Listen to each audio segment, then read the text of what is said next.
I saved every penny for 3 years to watch my daughter walk across that stage. I flew 15 hours from Manila to Boston, my heart bursting with pride. Then she called me 2 days before graduation and said, "Mom, don't come. My friends think you're too broke, and it's embarrassing." When I showed up anyway and said 7 words, her face went white as snow. Before we jump back in, tell us where you're tuning in from, and if this story touches you, make sure you're subscribed, because tomorrow, I've saved something extra special for you. I never imagined that the proudest moment of my life would turn into the most humiliating experience I'd ever endured. My name is Elena Vasquez, and I'm 48 years old. I've been working as a seamstress in a small textile factory in Quezon City for the past 22 years, ever since my husband Carlos died in a motorcycle accident when my daughter Sophia was only 6 years old. Every callus on my hands, every ache in my back, every sleepless night I spent hunched over a sewing machine was for one purpose: to give my daughter the education and opportunities I never had. Sophia was always brilliant. Even as a little girl, she would sit at our tiny kitchen table doing homework while I prepared dinner, asking me questions about math problems that were already beyond my understanding by the time she was in 4th grade. She would show me her perfect test scores with such excitement, and I would hang them on our refrigerator like they were pieces of fine art.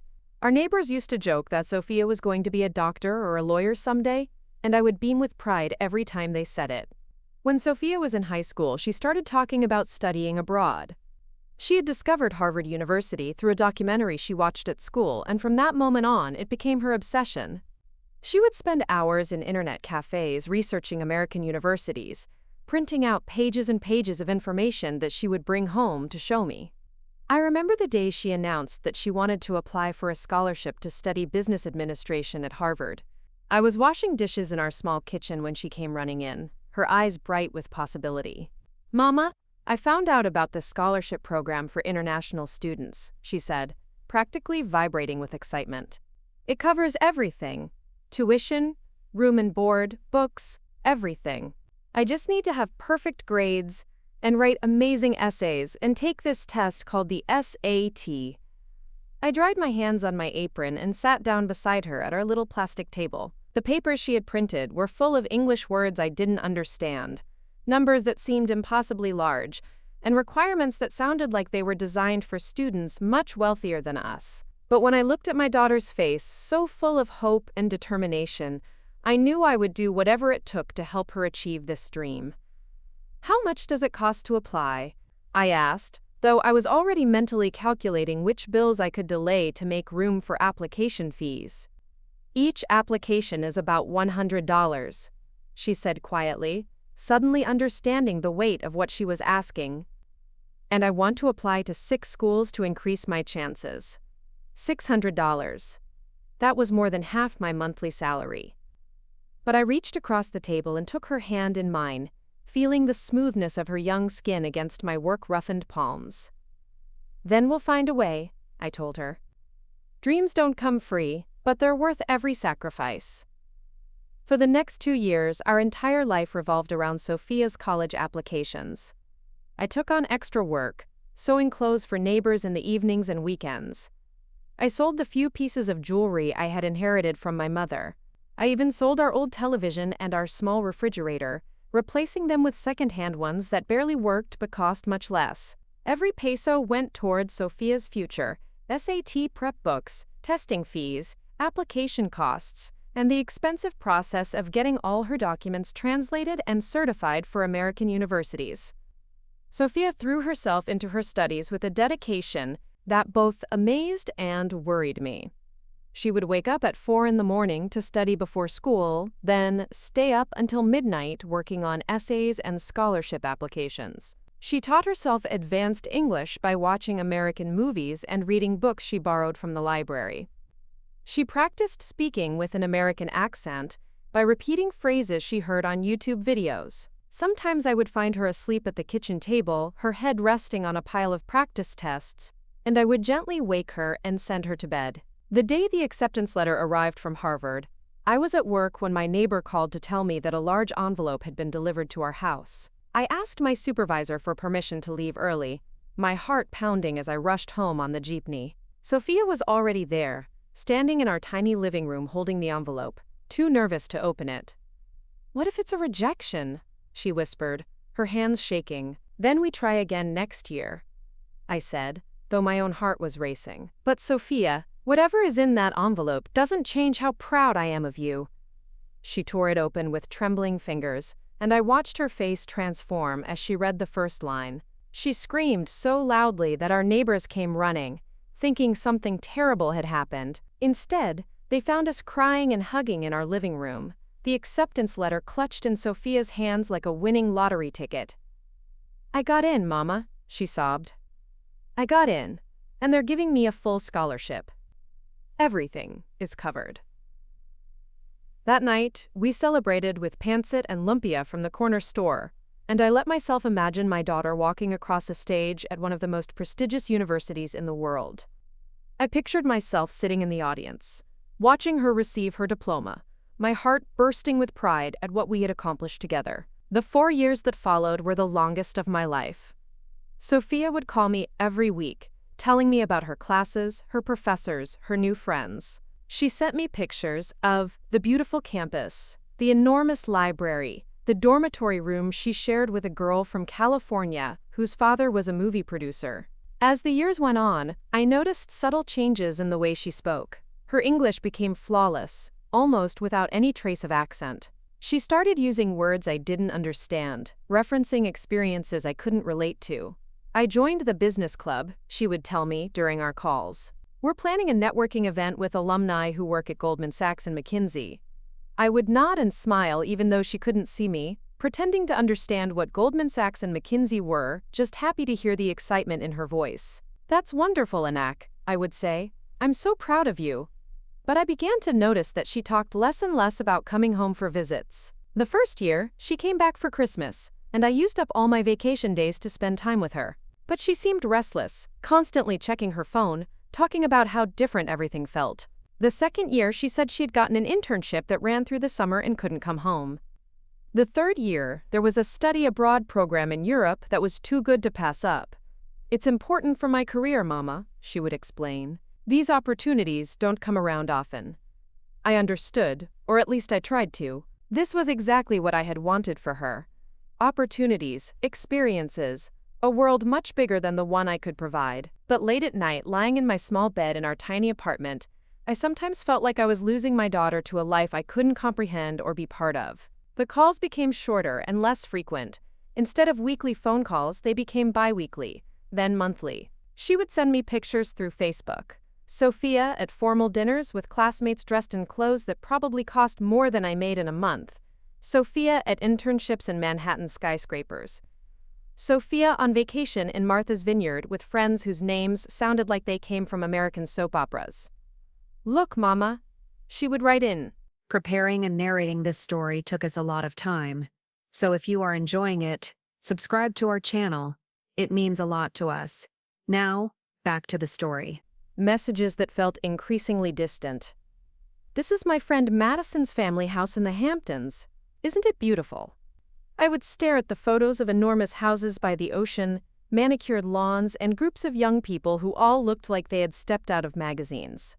Sophia fit right in with them, her hair styled perfectly, her clothes elegant and expensive looking. She looked like she belonged in that world in a way that both thrilled and terrified me. As graduation approached, I started planning my trip to Boston. I had been saving money for 3 years, putting aside whatever I could after paying rent and buying food. I researched flights, hotels, and restaurants. I bought a new dress, the nicest one I had ever owned, from a department store in Makati. I practiced English phrases I thought I might need to use when meeting Sophia's professors and friends. "Congratulations on your graduation," I would whisper to myself while riding the jeepney to work. I am very proud of my daughter. I imagined walking around Harvard's campus, taking pictures of Sophia in her graduation gown, meeting the friends she had told me so much about. I pictured her introducing me with pride, telling everyone about the sacrifices I had made to help her achieve this dream. 2 months before graduation, I called Sophia to tell her about my travel plans. "I've booked my flight for May 15th, I said, unable to keep the excitement out of my voice. "I'll arrive 3 days before your graduation, so we can spend some time together." I found a small hotel near the campus that has good reviews. There was a long pause on the other end of the line. Too long. Mama? She said finally, her voice strange and careful. Are you sure you want to make such a long trip? It's so expensive, and you work so hard for your money. Sophia, this is your graduation from Harvard University, I said, confused by her response. Of course I want to be there. I've been dreaming about this day for years. Another pause. It's just that the ceremony is very long and boring, and there will be thousands of people there. You might not even be able to see me very well. Something cold settled in my stomach. Are you saying you don't want me to come? No, of course not, she said quickly. I just want to make sure you're not putting yourself through unnecessary hardship. But her voice lacked conviction, and for the first time since she left for college, I wondered if my daughter was lying to me. I spent the next few weeks trying to shake off the uneasy feeling from that conversation. I told myself that Sophia was just being thoughtful, worried about the expense and the long journey. She was probably planning some kind of surprise for me, or maybe she was nervous about her graduation and not thinking clearly. But as the weeks passed, our conversations became even more strained. She would change the subject whenever I mentioned my trip, or she would suddenly have to go when I started talking about graduation day. When I asked about the hotel I had booked, wondering if it was close enough to the campus, she gave me vague, unhelpful answers. I don't really know that area very well, she said, which seemed strange since she had been living in Cambridge for 4 years. 2 weeks before my scheduled departure, I called her to finalize our plans. I land at 2 p.m. on May 15th, I said. Should I take a taxi to the hotel, or do you want to pick me up at the airport? Mama, she said, and something in her tone made my heart skip a beat. I need to talk to you about something. I sat down on my bed, suddenly feeling very small and very far away from my daughter. What is it, Anak? She took a deep breath. I've been thinking about this a lot, and I really don't think you should come to graduation. The words hit me like a physical blow. I actually gasped, as if she had reached through the phone and punched me in the stomach. What do you mean? I whispered. It's just that. Things are complicated here. My friends? They come from very different backgrounds than us. Their families are, well, they're very wealthy. They drive expensive cars and wear designer clothes and live in these incredible houses. My hands started shaking. What does that have to do with me coming to your graduation? They're all going to have their families there, and there are going to be parties and dinners at really exclusive places. It's just going to be very expensive and very formal. I don't want you to feel uncomfortable or out of place. Out of place? I repeated, my voice getting higher. At my own daughter's graduation? That's not what I meant, she said quickly. I just mean that it might not be the kind of experience you're expecting. It's not going to be like graduations here in the Philippines. It's going to be very different. I was quiet for a long moment, trying to process what she was really saying. Sophia, are you embarrassed of me? No, she said, but her denial came too quickly, too forcefully. It's not about being embarrassed. It's about being practical. You've already spent so much money on my education. You don't need to spend more on this trip. I've been saving for 3 years to be there, I said, my voice breaking. I've been dreaming about watching you graduate since the day you got accepted. I know, Mama, and I appreciate everything you've done. But maybe we can celebrate when I come home for Christmas instead. When you come home for Christmas? I laughed bitterly. You haven't been home for Christmas in 3 years. When exactly are you planning to come home? She was quiet again, and in that silence I heard the truth she didn't want to say. You're not coming home, are you? I said. You're going to stay there and build your new life with your wealthy friends and forget all about the woman who sacrificed everything so you could have these opportunities. That's not fair, Mama. What's not fair is working 16-hour days for 4 years so my daughter can get an education, only to be told I'm too embarrassing to attend her graduation. I never said you were embarrassing. You didn't have to say it. I can hear it in your voice. I can hear it in the way you've been avoiding this conversation for weeks.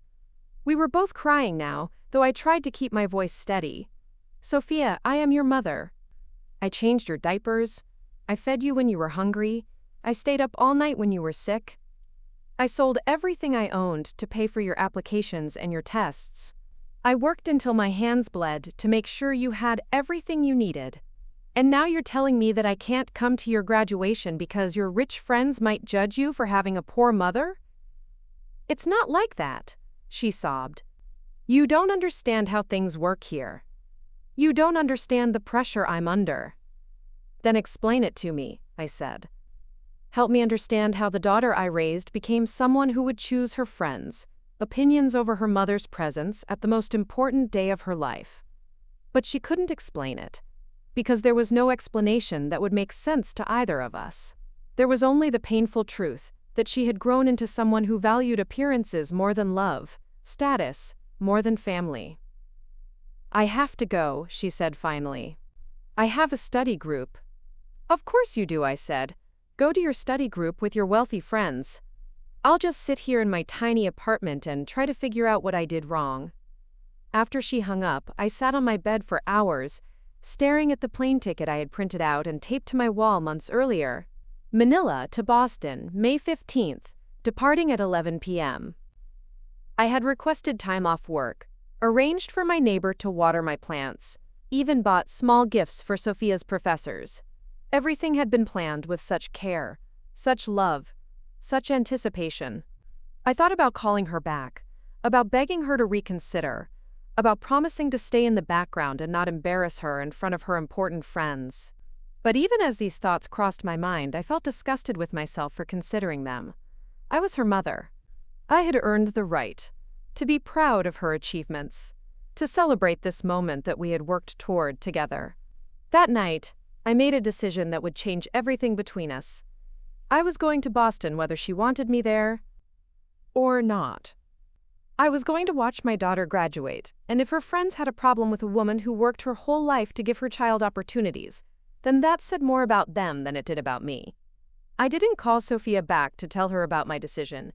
Instead, I spent the next 2 weeks preparing for the trip in secret. I researched the graduation ceremony, found out where it would be held, what time it would start. I looked up restaurants near Harvard where I could take Sophia for dinner after the ceremony, assuming she would change her mind once she saw me there. I practiced what I would say to her friends if I met them. I imagined myself being gracious and polite, showing them that a person's worth isn't measured by their bank account or their address. I imagined Sophia realizing that she had been wrong to be ashamed of me, that her mother's love and sacrifice were things to be proud of, not hidden. The flight to Boston was the longest 15 hours of my life. I had never been on a plane for more than 3 hours before, and the journey felt endless. I couldn't sleep, couldn't eat, couldn't focus on the movies they showed. All I could think about was seeing Sophia again, watching her walk across that stage, telling her how proud I was of everything she had accomplished. I arrived at Logan Airport, tired, overwhelmed, and more nervous than I had ever been in my life. Everything was so much bigger and busier than I had imagined. The people moved faster, talked louder, seemed to know exactly where they were going, while I stood there clutching my small suitcase and trying to figure out how to get to my hotel. But I made it. I took a taxi to the small hotel near Harvard Square, checked into my tiny room, and allowed myself one moment of pure pride. I had made it to Boston. I was here for my daughter's graduation, no matter what she had said about not wanting me to come. That evening I called Sophia from my hotel room. "Mama?" she answered, her voice confused. "Why are you calling so late? It's the middle of the night there." "Actually, it's 8 in the evening here," I said calmly. "I'm in Boston." The silence that followed was so complete, I thought the call had dropped. "You're what?" she finally whispered. "I'm in Boston. I'm staying at a hotel near your campus. I came for your graduation, just like I planned." "Mama, I told you not to come. I told you it wasn't a good idea. And I decided that watching my daughter graduate from Harvard University was worth whatever discomfort it might cause you or your friends." She was quiet for a long time. "Where are you staying?" I told her the name of my hotel, and she promised to come see me the next morning. But something in her voice told me that this conversation was far from over, and that the next few days were going to be even more difficult than I had anticipated. The next morning, I woke up early and dressed carefully in my new outfit. I had chosen a simple black dress and modest heels, clothes that I hoped would help me blend in with the other families who would be attending graduation. I waited in the hotel lobby, watching other guests come and go, trying to calm my nerves. When Sophia walked through the hotel doors, I almost didn't recognize her. She looked older, more sophisticated, like a polished version of the girl I remembered. Her hair was styled in a way I had never seen before. Her clothes were obviously expensive, and she moved with a confidence that seemed borrowed from someone else. But when she saw me, her face crumpled, and for a moment she looked like the little girl who used to run into my arms when I came home from work. "Mama," she said, and we hugged for the first time in 4 years. She felt different in my arms.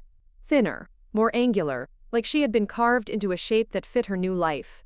But she was still my daughter, and holding her again made all the stress and expense of the journey feel worthwhile. "You look beautiful," I told her, because she did. "I'm so proud of you." But even as we hugged, I could feel her tension, her anxiety about my presence here in her carefully constructed world.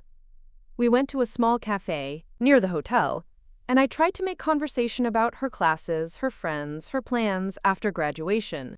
But she seemed distracted, constantly checking her phone, looking around like she was worried about who might see us together. "Are you ashamed of me?" I asked finally, unable to ignore the obvious discomfort she was feeling. "No, Mama," she said, but she wouldn't meet my eyes. "It's just complicated." "What's complicated about a mother attending her daughter's graduation?" She sighed and put down her coffee cup. "My friends here, they don't really understand our situation. They think everyone's family is like theirs. Rich, educated, from good backgrounds. And I'm not from a good background? That's not what I meant." "Then what did you mean, Sophia?" She struggled for words, and I could see her trying to find a way to explain her embarrassment without admitting that's what it was. "They're having a party after graduation," she said finally, "at Madison's family's house in Beacon Hill. Her parents are hosting it for all the graduating seniors and their families. It's going to be very fancy. And you don't want me there because I won't fit in." "It's not that simple." "It is exactly that simple.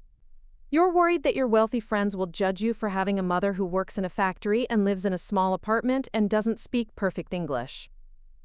She started crying then, which somehow made everything worse. Because I could see that she knew I was right. But she still couldn't bring herself to choose me over the approval of people who had known her for 4 years instead of her entire life. "What happened to you?" I asked quietly. "What happened to the girl who used to be proud of how hard we worked together? Who used to show me her grades and tell me about her dreams and ask my advice about everything?" "I grew up," she said, wiping her eyes. "I learned how the world really works." "You learned to be ashamed of where you came from." "I learned that perception matters. I learned that if I want to succeed in this world, I have to play by its rules." "And those rules say that your mother isn't good enough to be seen with you?" She didn't answer, which was an answer in itself. I paid for our coffee and stood up. "The graduation ceremony is tomorrow at 10 a.m. I'll be there, in the audience, watching my daughter receive her diploma. After that, you can go to your fancy party with your fancy friends and pretend you don't have a mother who sacrificed everything for your education. But I won't pretend I'm not proud of you, even if you're not proud of me." I walked back to my hotel feeling more alone than I had ever felt in my life. I had come halfway around the world to celebrate my daughter's achievement, only to discover that my presence was an embarrassment to her. I spent the rest of the day walking around Harvard's campus, looking at the buildings where Sophia had spent the last 4 years becoming someone I barely recognized. That evening she called me. "Mama, I'm sorry," she said. "I know this is hard to understand, but I'm in a really difficult position here. The only difficult position you're in is the one you've created by caring more about what strangers think than about your own family. They're not strangers. They're my friends, my network, my future colleagues. These relationships matter for my career." "And what about our relationship? Does that matter at all?" She was quiet for a long time. "Of course it does. But you don't understand the pressure I'm under here. Everyone expects me to be a certain way, to come from a certain background. If they knew the truth about our situation, they might actually respect you for what you've accomplished. Or they might not, and then you'd know what kind of people they really are. It's not that simple, Mama." It is that simple. You're choosing to be ashamed of the woman who made your success possible, and that says everything about who you've become. The next morning was graduation day. I woke up early, put on my best dress, and took a taxi to Harvard Yard. The campus was bustling with families, all dressed in their finest clothes, carrying flowers and cameras. I felt out of place among the confident, well-dressed parents who moved through the crowd like they belonged there. But I was there for Sophia, not for them. I found a seat in the audience and waited for the ceremony to begin. When the graduates walked in wearing their caps and gowns, I searched the crowd until I found my daughter. She looked beautiful and accomplished and proud, everything I had dreamed she would be. But when our eyes met across the crowd, instead of smiling, she looked away quickly, as if she was hoping I would disappear. The ceremony was long and formal, just as she had warned me. But when they called Sophia's name and she walked across the stage to receive her diploma, I stood up and clapped louder than anyone else in that audience. I didn't care who was watching or what they thought.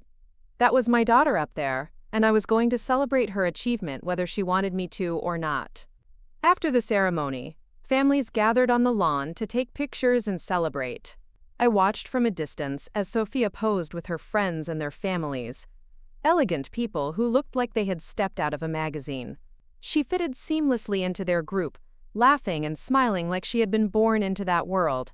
I waited for her to come find me, to introduce me to her friends, to acknowledge my presence in some way. But minutes passed, then an hour, and she never looked in my direction. It was as if I didn't exist. Finally, I walked over to where she was standing with a group of her classmates and their parents. As I approached, I could see her body tense, her smile become forced. "Sophia," I said quietly, touching her arm. She turned around, and for a moment I saw panic in her eyes. "Oh, Mama," she said, her voice artificially bright. "You made it to the ceremony." The group she was with turned to look at me, their expressions politely curious. This was the moment I had been preparing for.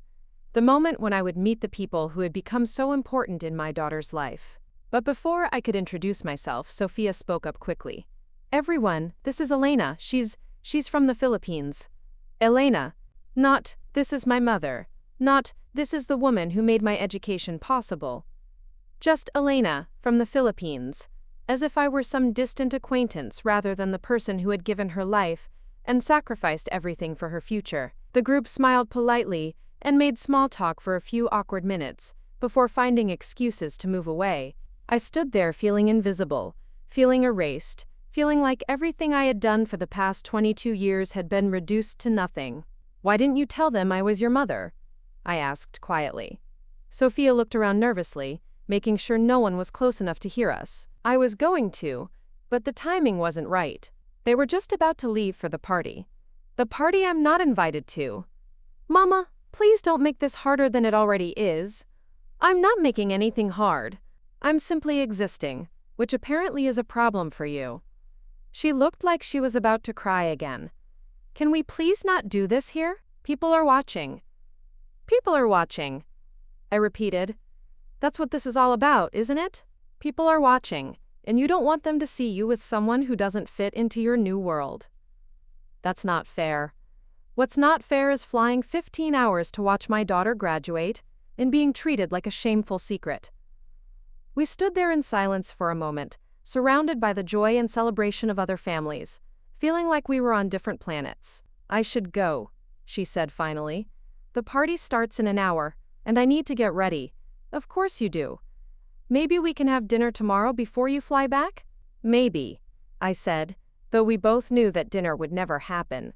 She hugged me quickly, awkwardly, and then hurried away with her friends, leaving me standing alone on the lawn of Harvard University, feeling smaller and more insignificant than I had ever felt in my life. I spent the rest of the day walking around Boston, trying to process what had happened. I had known that Sophia had changed, but I hadn't understood how completely she had transformed into someone who valued status over love, appearances over authenticity. I had raised her to be proud of her achievements, but somehow she had learned to be ashamed of how those achievements had been made possible. That evening, I sat in my hotel room and called my sister Maria back in Manila. "How was the graduation?" she asked excitedly. Did you get pictures? Was it everything you dreamed it would be? I started crying before I could answer her. Elena, what's wrong? What happened? And I told her everything. About Sophia's embarrassment.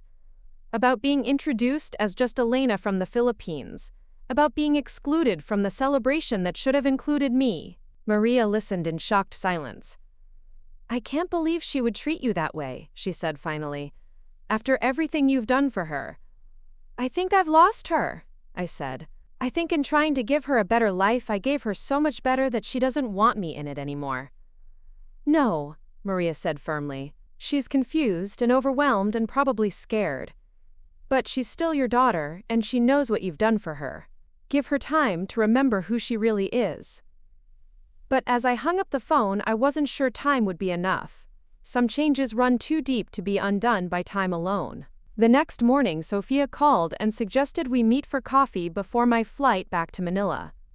I almost said no, almost told her that I was done being treated like an inconvenience in her life. But she was still my daughter, and some part of me hoped that maybe she had spent the night thinking about what had happened and was ready to apologize. We met at the same cafe where we had talked 2 days earlier. She looked tired, like she hadn't slept well, and for a moment I thought maybe her conscience had been bothering her. How was the party? I asked, though I didn't really want to know. It was fine, she said quietly. Nice. We sat in uncomfortable silence for a few minutes, both of us aware that this was probably the last conversation we would have for a long time. I want you to know that I'm proud of you, I said finally. Despite everything that's happened, I'm proud of what you've accomplished. She started crying again. I'm sorry, Mama. I know I hurt you. I know this wasn't what you expected. What I expected was to celebrate this moment together. What I expected was for my daughter to be proud of the family that made her success possible. I am proud, she said, but her voice lacked conviction. No, you're not. You're embarrassed. And maybe that's my fault for not preparing you better for this world, for not teaching you how to navigate these social situations. It's not your fault, she said quickly. You did everything right. You gave me everything I needed. Everything except the confidence to be proud of where I came from. We finished our coffee in silence, both of us knowing that something fundamental had broken between us. When it was time for me to leave for the airport, she hugged me goodbye, and I memorized the feeling of holding her, not knowing when or if I would ever hold her again. I love you, Mama, she whispered. I love you too, I said.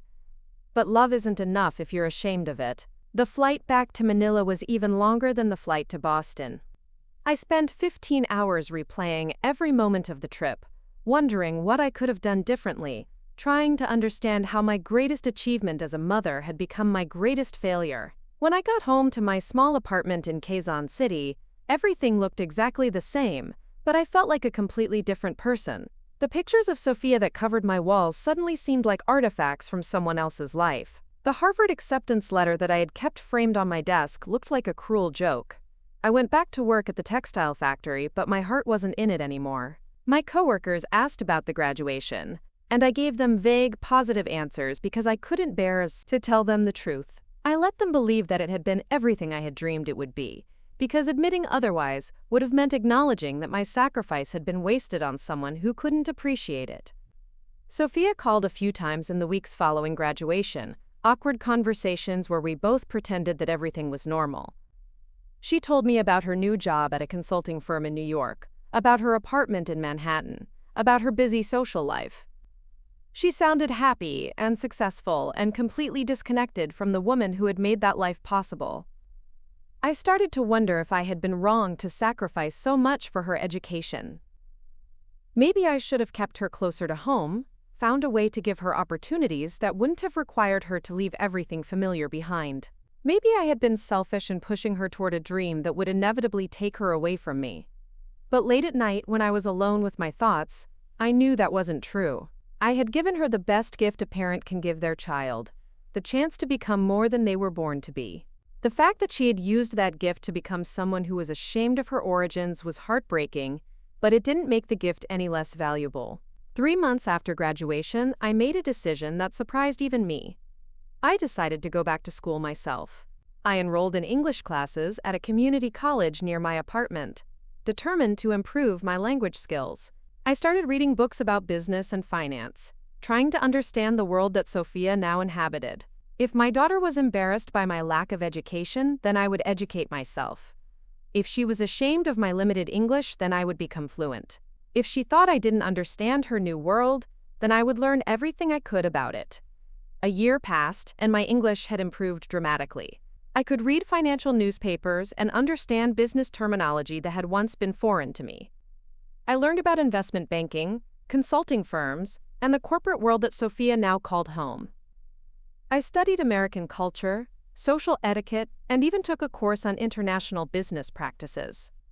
Every night after my shift at the factory, I would sit at my kitchen table with textbooks and online courses, determined to become the kind of mother who could hold her own in any conversation. Sophia and I still talked occasionally, but our conversations had become even more superficial. She would tell me about her work, her apartment, her weekend plans with friends whose names I now recognized from her social media posts. I would listen and ask intelligent questions, demonstrating my newfound knowledge of her world, but she seemed almost annoyed by my efforts to understand her life better, as if my interest was an intrusion rather than a gesture of love. "You don't need to learn all this stuff, Mama," she said during one of our calls when I mentioned taking a course on corporate finance. "It's not really relevant to your life." "My daughter's life is relevant to my life," I replied. "I want to understand what you do, what interests you." "But why? We live in completely different worlds now." The casualness with which she said it took my breath away. Different worlds. As if the distance between us was geographical rather than emotional, natural rather than chosen. "We live in different worlds because you've decided we do," I said quietly. "But we're still family." "Of course we're family," she said, but there was something hollow in her voice, like she was reciting words she didn't fully believe anymore. It was around this time that I started noticing changes in Sophia's social media posts. The pictures became more frequent and more extravagant. Designer handbags, expensive restaurants, weekend trips to places like Martha's Vineyard in the Hamptons. She was living a lifestyle that seemed far beyond what a recent graduate should be able to afford, even with a good job at a consulting firm. When I asked her about it during one of our calls, she became evasive. "Oh, those are just work events," she would say, "or group trips where we split the costs." But I had learned enough about the corporate world to know that most work events didn't involve private jets and five-star resorts. Something didn't add up, but I didn't press the issue. I had already been made to feel like an intrusion in her life. I didn't want to become an interrogator as well. The truth came out 6 months later, during what would become our most painful conversation yet. "Mama, I have something to tell you," she said during one of our increasingly rare phone calls. Her voice had a quality I couldn't quite identify. Nervous, but also excited. "What is it, Anak?" "I'm engaged." The words hit me like cold water. Engaged. My daughter was getting married, and she was telling me over the phone like it was casual news rather than one of the most important moments of her life. "Engaged," I repeated, trying to process what she had said. "To whom?" "His name is Harrison Whitfield. He's from Boston, from a very prominent family. His father owns a chain of luxury hotels, and Harrison works in private equity. Harrison Whitfield." Even his name sounded like it came from a different world. A world of old money and social privilege that I could barely comprehend. "How long have you been seeing him?" I asked, realizing with a painful jolt that my daughter had been in a serious relationship that I knew nothing about. "About 8 months," she said. "We met through mutual friends at a charity gala. 8 months." My daughter had been in love, had gotten engaged, had made one of the most important decisions of her life, and I had known nothing about it. The calls that had become shorter and less frequent suddenly made sense. She hadn't just been busy with work, she had been building a life that didn't include me in any meaningful way. "When is the wedding?" I asked, though part of me was afraid to hear the answer. "We're thinking next spring, probably April or May. We want to have it at his family's estate in Newport. It's going to be quite large, around 300 guests." 300 guests. I tried to imagine a wedding with 300 people. Tried to picture my daughter in a white dress surrounded by the kind of wealth and luxury I had only seen in movies. That sounds beautiful, I said, because I didn't know what else to say. I'm happy for you. But even as I said the words, I felt a growing dread about what this engagement meant for our already fragile relationship. There's something else, Sophia said, and her voice became even more nervous. Harrison's family is very traditional, very formal. The wedding is going to be covered by society magazines, and there will be a lot of important people there. Business associates, politicians, that kind of thing. Okay, I said slowly, sensing that she was building up to something I wouldn't want to hear. The thing is, Mama, it's going to be a very specific kind of event. Very American, very upper class. The kind of thing where everyone knows everyone else, where families have been friends for generations. My stomach started to sink. What are you trying to tell me, Sophia? She was quiet for a long moment. I'm trying to tell you that it might be better if you didn't come to the wedding. The words hung in the air between us like a physical presence. I actually looked around my small apartment as if they had taken on a life of their own, bouncing off the walls and echoing back at me. You don't want me at your wedding, I said, not really a question but a statement of the unthinkable reality she was presenting me with. It's not that I don't want you there, she said quickly. It's just that it would be very complicated. Harrison's family doesn't really understand international families, and there would be a lot of questions about your background, your work, our financial situation growing up. And you're embarrassed to answer those questions. I'm trying to protect you from an uncomfortable situation. No, you're trying to protect yourself from having to acknowledge where you came from. That's not fair, Mama. What's not fair is having a daughter who is ashamed to have her own mother at her wedding. She started crying then, but her tears didn't move me the way they once had. You don't understand the pressure I'm under. Harrison's mother has very specific ideas about what kind of family her son should marry into. If she knew about our background, about how we lived when I was growing up, she might try to convince Harrison to call off the engagement. And would he? Call it off if he knew the truth about your family? She was quiet for too long. Sophia, would the man you're planning to marry reject you if he knew that your mother works in a factory and lives in a small apartment in Quezon City? He knows I'm from the Philippines, she said defensively. He knows my family isn't wealthy. But does he know the specifics? Does he know that I sold everything I owned to pay for your college applications? Does he know that I worked 3 jobs to keep us afloat while you were in school? Does he know that we lived on rice and canned goods for months at a time so I could save money for your education? Those details aren't really relevant to our relationship. Those details are the foundation of who you are. They're the reason you were able to go to Harvard in the first place. They're the reason you're in a position to marry into a wealthy family. I know that, and I'm grateful, but you don't want anyone else to know it. She stopped trying to defend herself then, and we sat in silence for several minutes, both of us crying for different reasons. I worked my entire adult life for this moment, I said finally. From the day you were born, everything I did was with the goal of giving you a better life. I sacrificed my health, my social life, my own dreams, everything, so that you could have opportunities I never had.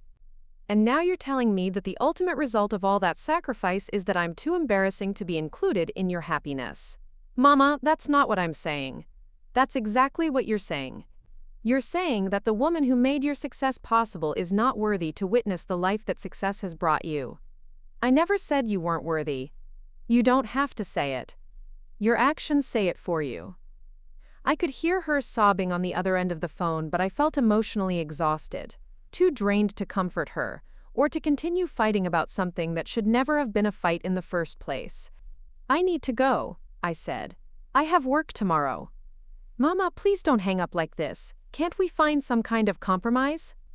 What kind of compromise allows a mother to be partially present at her daughter's wedding? She didn't have an answer for that, because there wasn't one. Congratulations on your engagement, Sophia, I said. I hope Harrison makes you very happy. After I hung up, I sat in my kitchen for hours staring at the pictures of Sophia that still covered my refrigerator. Baby pictures, school photos, the snapshot I had taken of her, in her Harvard cap and gown that I had printed from her Facebook page. In every photo, she was smiling, happy, full of promise and potential. When had that promise turned into shame? When had my dreams for her future become something that excluded me entirely? I thought about calling Maria, about reaching out to friends who might understand what I was going through. But I felt too humiliated to admit what was happening. How do you tell people that your own daughter doesn't want you at her wedding? How do you explain that the child you sacrificed everything for has decided you're not good enough to be part of her new life? Instead, I made another decision that would have seemed impossible to me a year earlier. I decided that if Sophia was ashamed of my background, if she thought I was too poor and uneducated to be part of her world, then I would change my circumstances in ways that would force her to confront her prejudices.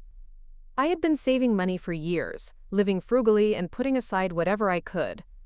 Originally, that money had been intended for emergencies, or perhaps a small retirement fund. But now I decided to use it for something entirely different. I was going to invest in myself in ways that would make it impossible for anyone to dismiss me as just a poor factory worker from the Philippines. I started by quitting my job at the textile factory. After 22 years of working there, I gave my notice and decided to use my savings to start a small business. I had always been skilled at sewing and alterations, and I had noticed that there was a market for custom clothing in the more affluent areas of Manila. I rented a small space in Makati and opened a boutique tailoring shop that specialized in high-end alterations and custom clothing. The business grew faster than I had expected. My attention to detail and years of experience gave me an edge over other tailors in the area, and word spread quickly among Manila's professional community. Within 6 months, I was making more money than I had ever made in my life, working with clients who appreciated quality craftsmanship and were willing to pay for it. But more importantly, I was learning about the world of business in a hands-on way that no textbook could have taught me.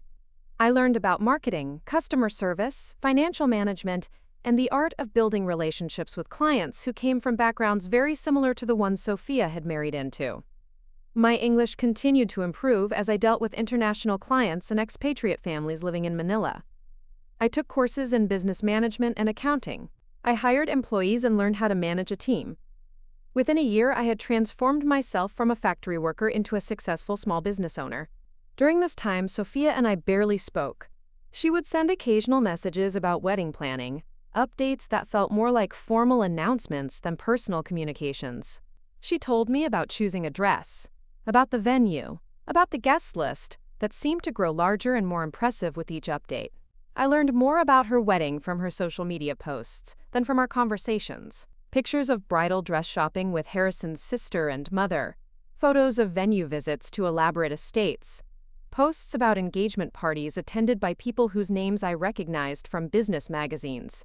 It became clear that Sophia had not just joined Harrison's family, she had completely adopted their lifestyle and values. In her posts, she looked perfectly at home in their world of private clubs and charity galas, speaking their language of privilege and exclusivity with apparent fluency.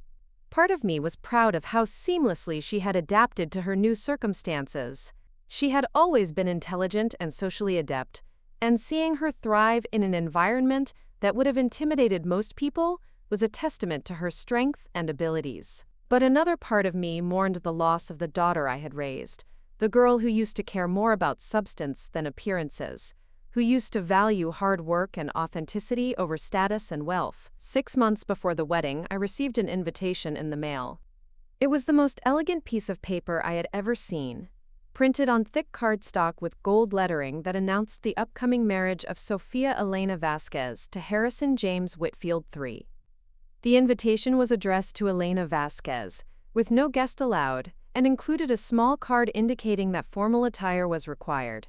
I stared at that invitation for hours, trying to decide what it meant. Was it an olive branch, a sign that Sophia had changed her mind about wanting me at her wedding? Or was it a formality, sent because excluding me entirely would have been too obviously cruel? I decided to call her to find out. "I received your wedding invitation," I said when she answered the phone. "Yes," she said carefully. "I wanted to make sure you got one." "Does this mean you want me to come?" There was a long pause. I want you to know that you're welcome if you decide you want to be there. That's not the same as wanting me there. It's complicated, Mama. It's only complicated because you've made it complicated, she sighed. If you come, you have to understand that it's going to be very different from anything you're used to. The reception is black tie. There will be multiple courses, specific protocols for everything. I don't want you to feel uncomfortable. I run a successful business now, Sophia. I interact with wealthy clients every day. I think I can handle a formal dinner.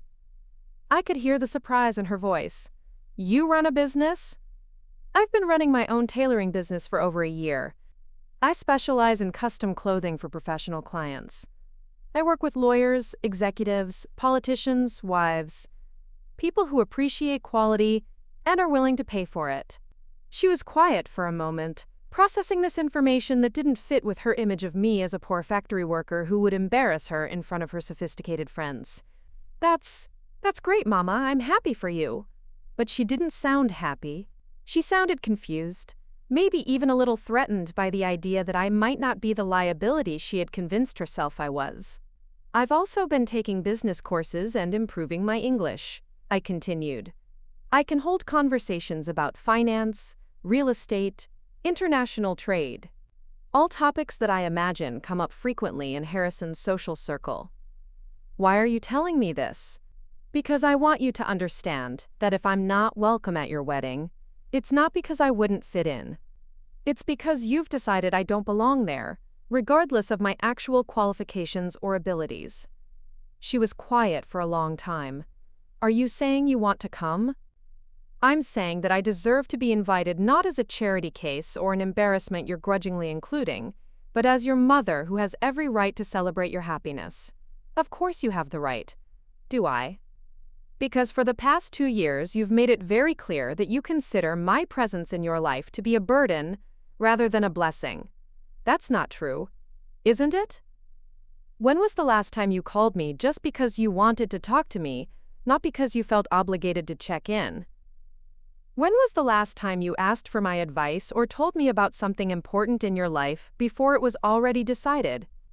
When was the last time you treated me like someone whose opinions and feelings mattered to you? She couldn't answer because we both knew the truth. Our relationship had devolved into a series of formal updates and obligatory conversations, with none of the warmth and intimacy that had once defined our bond. I miss you, she said quietly, and for a moment she sounded like the little girl I remembered. I miss you too, I replied. But I miss the daughter who was proud of our family, not ashamed of it. I'm not ashamed of our family. Then prove it. Introduce me to Harrison. Tell him about the sacrifices I made for your education. Show him the woman who raised you, instead of hiding her away like a secret you're hoping no one discovers. She was quiet for another long moment. Harrison is coming to Manila next month for business. Maybe you could meet him then. It was a small concession, but it felt like progress. I would like that very much. But Mama, you have to promise me that you won't bring up money or talk about how hard things were when I was growing up. Harrison's family is very private about financial matters. And just like that, any hope I had felt was crushed. She was willing to let me meet her fiancé, but only if I agreed to edit my history, to pretend that our struggles and sacrifices had never happened. So I can meet him as long as I lie about who I am and what our life was like. It's not lying. It's just focusing on the positive. The positive aspects of my life include the fact that I worked multiple jobs to give you opportunities, that I sacrificed my own comfort for your future, that I raised a daughter who was smart enough and determined enough to earn a scholarship to Harvard University. Those are positive things, Sophia, not shameful secrets. I know that. I just think some details are better kept private. The details that make it clear that we were poor. The details that might make people uncomfortable. The people who would be uncomfortable learning about a mother's love and sacrifice are not the kind of people whose comfort should matter to you. But I could tell that she disagreed, that Harrison's family's comfort mattered more to her than mine did. Fine, I said finally. I'll meet Harrison when he comes to Manila. But I'm not going to pretend to be someone I'm not. If he can't handle the truth about your family, then maybe he's not the right person for you to marry. He's a good man, Mama. He loves me. I hope so. For your sake, I hope he loves all of you, including the parts that come from me. After we hung up, I spent the rest of the evening thinking about what it would mean to meet Harrison. Part of me was curious about the man who had captured my daughter's heart so completely that she was willing to sacrifice her relationship with me for his approval. But another part of me was terrified that meeting him would only confirm my worst fears about the kind of person Sophia had chosen to build her life with. Harrison's visit to Manila was scheduled for 3 weeks later. Sophia called me several times before his arrival, each conversation more nervous than the last. Remember, no talk about money or financial struggles, she reminded me during one call. And please dress nicely. Maybe something professional but not too formal. I own a successful business, Sophia. I know how to dress appropriately for different occasions. I know. I just want everything to go smoothly. What you want is for me to make a good impression on Harrison, so that he doesn't judge you for having a mother who wasn't born into wealth. That's not what I want. Then what do you want? She was quiet for a moment. I want him to like you. I want you two to get along. And you think that's impossible if he knows the truth about our background? I think it's easier if we focus on who we are now rather than dwelling on the past. The past that made the present possible. Yes, but... Sophia, if Harrison can't respect the woman who raised you, then he doesn't deserve to marry you. And if you can't see that, then I've failed as a mother in ways that go far beyond anything related to money or social status. The day of Harrison's visit finally arrived. Sophia had arranged for us to meet at an upscale restaurant in Makati, somewhere neutral where she could control the environment and the conversation. I arrived early and chose a table where I could watch the entrance, wanting to observe Harrison before he noticed me. When they walked in together, I was struck by how perfectly matched they appeared to be. Harrison was tall and conventionally handsome, with the kind of easy confidence that comes from a lifetime of privilege. He was wearing a perfectly tailored suit that probably cost more than I used to make in 3 months, and he moved through the restaurant like he owned it. Sophia looked beautiful beside him, elegant and poised in a way that seemed effortless but which I knew required constant attention and effort.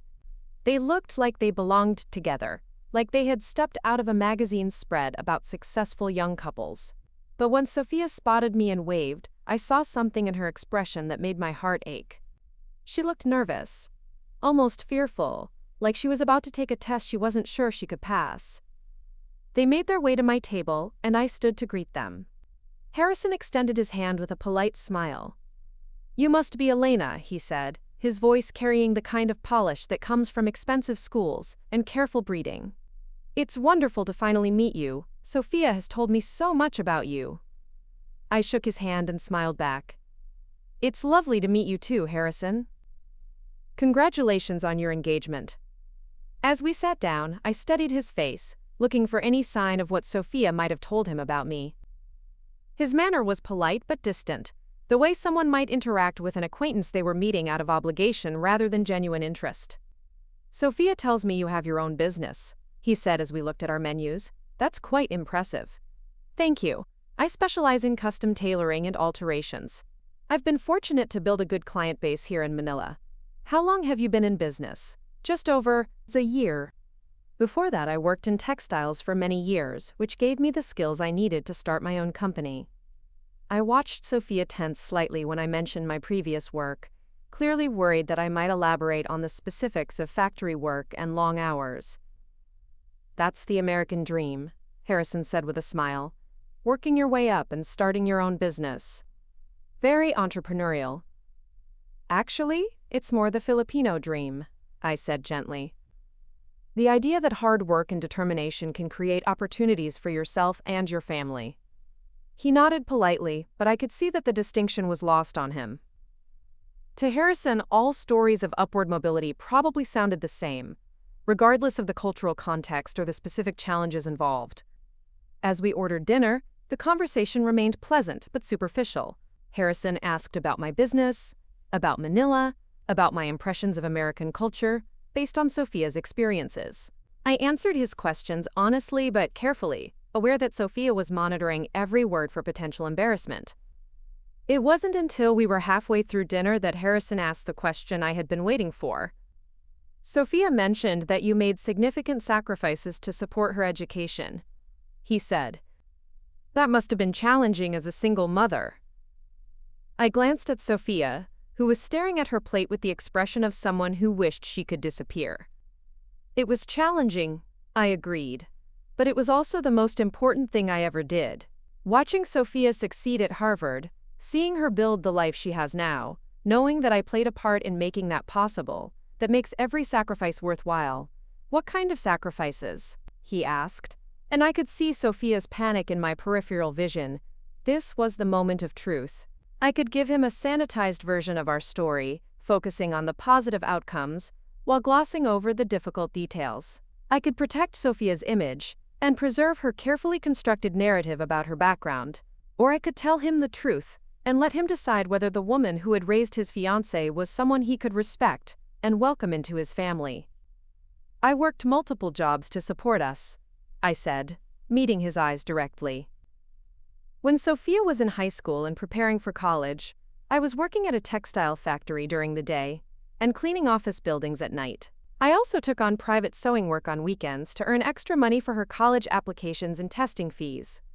Harrison's expression didn't change, but I saw something flicker in his eyes that might have been surprise. "I sold my jewelry and our television to help pay for her SAT preparation materials," I continued. "We lived very simply, rice and canned goods most days, so I could save money for her future.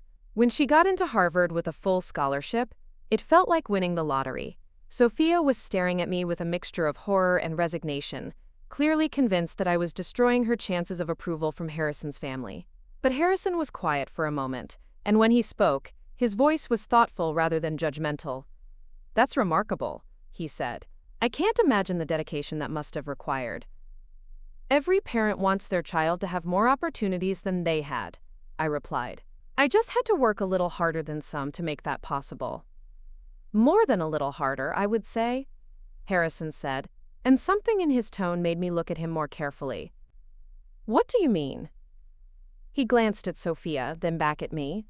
"I mean that what you accomplished was extraordinary. Building a life for your daughter on factory wages, managing to save enough for college expenses, supporting her through 4 years at Harvard. That's not just hard work. That's exceptional financial management and incredible determination." I felt something shift in the air between us. This was not the response Sophia had been expecting, and it certainly wasn't the dismissive attitude she had been afraid of. "My mother is very good with money," Sophia said quietly, speaking for the first time, since I had started telling our story. "She'd have to be," Harrison agreed. "Do you know what percentage of single mothers in the Philippines are able to send their children to American universities? It's a fraction of a percent. What your mother accomplished is statistically almost impossible." I stared at him, surprised by his knowledge and his perspective. "You've researched this?" He smiled, and for the first time since meeting him, the expression seemed genuine, rather than polite. "I research everything that's important to my life. When I decided I wanted to marry Sophia, I wanted to understand her background, her culture, her family. I wanted to know what shaped her into the woman I fell in love with." Sophia was looking back and forth between us with confusion. "You researched my family?" "I researched Filipino education statistics, economic conditions, immigration patterns, scholarship programs. I wanted to understand the context of your achievements." He turned back to me. "Elena, what you did for Sophia is remarkable not just because it required sacrifice, but because it required intelligence, planning, and an understanding of systems and opportunities that most people in your situation would never have been able to navigate." I felt tears starting to form in my eyes. After years of being treated like my background was something to be ashamed of, here was Harrison, the person whose approval Sophia had been so desperate to earn, telling me that our story was remarkable rather than embarrassing. "Why didn't you tell me you had researched all this?" Sophia asked Harrison, her voice small. "Because you seemed uncomfortable talking about your family's financial situation," he replied gently. "I assumed you would tell me more when you were ready." "But your family," Sophia said. Your mother is very particular about backgrounds and social status? Harrison looked genuinely confused. My mother cares about character and integrity. She's going to be incredibly impressed when she meets Elena and learns about what she's accomplished. But you thought my family would judge you for not being born wealthy? Harrison shook his head. Sophia, my great-grandfather was a coal miner in Pennsylvania. My grandfather built our family's business from nothing. My mother's family lost everything in the Depression and had to rebuild from scratch. We're not old money aristocrats. We're people who understand the value of hard work and determination. The silence that followed was deafening. Sophia stared at Harrison with an expression of complete bewilderment, as if everything she thought she knew about his family and their expectations had just been turned upside down. But the country club, the charity galas, all those formal events, she said weakly, are part of our social life now, but they're not who we are, Harrison explained. They're activities we participate in, not values we hold. There's a difference. I watched my daughter's face as she processed this information, seeing her realize that she had built an entire narrative about Harrison's family's expectations based on assumptions rather than reality. You mean I could have told you the truth about our background from the beginning? She asked. Sophia, I fell in love with you because of who you are, and who you are was shaped by your experiences, including your family's struggles and sacrifices. Why would I want you to hide the things that made you into the person I love? She started crying then, not the manipulative tears I had seen from her before, but genuine tears of regret and confusion. I've been so stupid, she said. I've been ashamed of things I should have been proud of. I've been hiding from people I thought would judge me, when they probably would have respected me more for being honest. Harrison reached across the table and took her hand. You weren't stupid. You were protecting yourself the way you thought you needed to. But you don't need that protection anymore. She turned to look at me, her eyes red with tears. Mama, I'm so sorry. I've been horrible to you. I've treated you like you were something to be ashamed of when you're actually the most remarkable woman I know. I reached across the table and took her other hand. You weren't horrible. You were scared. But you don't need to be scared anymore. Can you forgive me? I squeezed her hand. There's nothing to forgive. You're my daughter, and I love you no matter what. But even as I said the words, I knew that forgiveness was only the beginning. We had a lot of work to do to rebuild the trust and intimacy that had been damaged by years of pretense and shame. Harrison, who had been watching our exchange with obvious emotion, cleared his throat gently. Elena, I have something I'd like to ask you, he said. I turned to look at him, wondering what else this surprising young man might have to say. I'd like your permission to marry your daughter, he said formally. I know it's traditional to ask before proposing, but I wanted to wait until I had the chance to meet you and understand what kind of woman raised Sophia. The request caught me off guard. Harrison, you're already engaged. Sophia has already said yes. Yes, but I want your blessing too. Your approval matters to me, because your opinion matters to Sophia, whether she's been able to admit it or not. I looked back and forth between them, these two young people, who were clearly in love, but who had been operating under so many false assumptions about each other's families and expectations. Do you love her? I asked him directly. More than anything in the world. Will you respect her and support her dreams? Absolutely. Will you welcome her family into your life, including the parts of her background that aren't glamorous or impressive? Elena, I want to welcome her entire history into my life. That includes honoring the woman who made her success possible. I smiled at him, feeling genuinely happy for the first time since Sophia had gotten engaged. Then yes, Harrison. You have my blessing to marry my daughter. Sophia started crying again, but this time they were tears of joy and relief. The rest of the dinner was completely different from how it had started. We talked openly about our family history, about Sophia's childhood, about my business and my plans for the future. Harrison asked intelligent questions about Filipino culture and showed genuine interest in learning more about our traditions and values. By the time we said goodbye, I felt like I was meeting my daughter again for the first time in years. The walls she had built around herself were starting to come down, and I could see glimpses of the girl I had raised, the one who used to be proud of our family's story. "I want you to come to our wedding," Sophia said as we hugged goodbye. "Not just as a guest, but as my mother. I want to introduce you to everyone and tell them about what you did for me." "Are you sure?" I asked. "It's going to be a very different crowd from anything I'm used to." "I'm positive," she said firmly. "And Harrison is right. His family is going to love you." As they drove away, I stood outside the restaurant feeling like the weight of the world had been lifted from my shoulders. For the first time in years, I felt like I had my daughter back. The months leading up to the wedding were a whirlwind of preparation and reconciliation. Sophia called me almost every day now, updating me on dress fittings, menu selections, and guest lists. But more importantly, she was sharing her thoughts and feelings with me again, asking for my advice on everything from flower arrangements to her nervousness about giving a speech at the reception. "I keep thinking about all the people who will be there," she said during one of our conversations. "Harrison's family friends, business associates, people I've met at various events over the past year. What if they think I don't belong?" "Do you belong?" I asked her.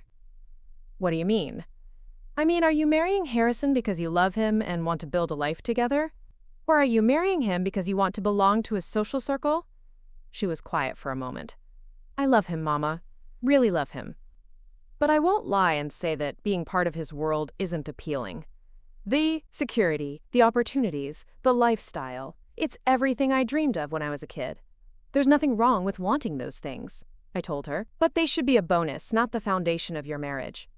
I know that now. Meeting with you and Harrison together, seeing how he reacted to our real story, it made me realize that I've been approaching this all wrong. I've been trying to become someone I thought he wanted me to be, instead of just being myself and trusting that he loved me for who I really am." "And who are you really?" "I'm the daughter of Elena Vasquez, a woman who worked multiple jobs to give me opportunities she never had. I'm someone who earned her way into Harvard through hard work and determination. I'm Filipino-American, not just American. I'm proud of where I come from, even if where I come from includes struggle and sacrifice." Hearing her say those words made my heart swell with pride. This was the daughter I had raised, the one who understood that our challenges had made us stronger, not weaker. "That's exactly who you are," I agreed. "And that's exactly who Harrison fell in love with." As the wedding date approached, I found myself getting more and more nervous about meeting Harrison's family and their social circle. Despite his assurances that they would welcome me, I couldn't shake the feeling that I would be out of place among people who had been born into wealth and privilege. I spent extra time and money preparing for the trip to Newport. I had a custom dress made at my own shop, something elegant but not ostentatious, that would be appropriate for a formal wedding. I practiced conversations in English, rehearsing responses to questions I might be asked about my background or my business.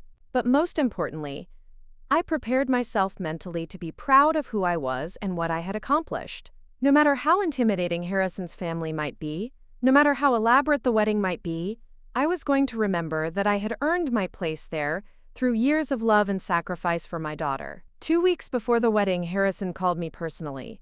"Elena, I wanted to talk to you about the wedding weekend," he said. "There are several events planned, and I want to make sure you're comfortable with everything." "What kind of events?" "There's a welcome dinner on Friday night for out-of-town guests, the ceremony on Saturday afternoon, and then the reception. On Sunday, my parents are hosting a brunch for immediate family and close friends." "That sounds lovely," I said, though the thought of 3 days of formal social events made me feel slightly overwhelmed. "I also wanted to let you know that my parents are very excited to meet you. When I told them about your conversation with Sophia and me, about your background and what you've accomplished, my mother actually cried." "She cried?" She said it reminded her of her own grandmother, who came to America with nothing and worked her whole life to give her children opportunities. She's always been drawn to stories of determination and resilience. This was not what I had expected to hear about Harrison's mother, who Sophia had described as intimidating and particular about social status. "Harrison, can I ask you something?" "Of course." "Sophia seemed to think that your family, particularly your mother, would judge her for not coming from wealth. Where did that impression come from?"